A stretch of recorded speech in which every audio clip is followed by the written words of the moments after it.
Hey guys, so now I want to show you the basic how to add about the button in the Excel in here and how to record the macro.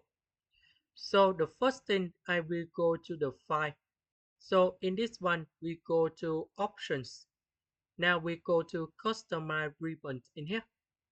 In this one we need to go to customize the ribbon and we need to find about the developer.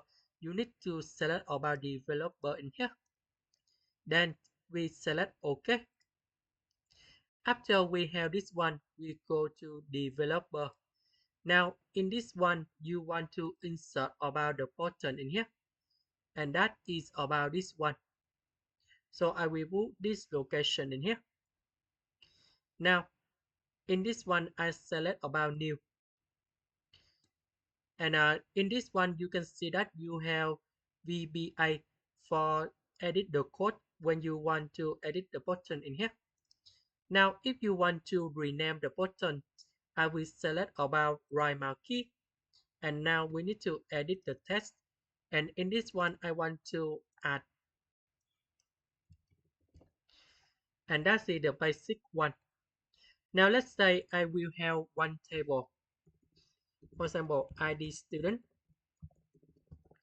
name. And now we have 1, 2, A, B, C, D. This is the name of the student. Now you want to create the table. I will go to home. Go to format as table. I select this one in here. So you want to insert the new row for this one and form you select about the button in here. So in this one, I need to go to developer, record macro. This one I select about add and we select OK. After that, you can see that we record the macro.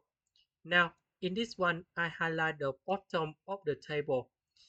I select about right mouse key and we go to insert table row below in here.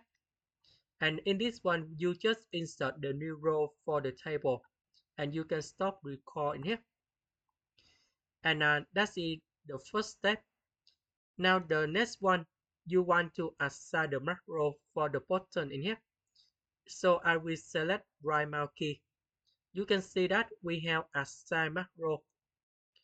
So we select about add and we select OK. Now let's say I want to add a new row for this one. I select add. And you can see that you add new row for this one. And that's the basic how to do about macros. This is the end. Thank you for watching.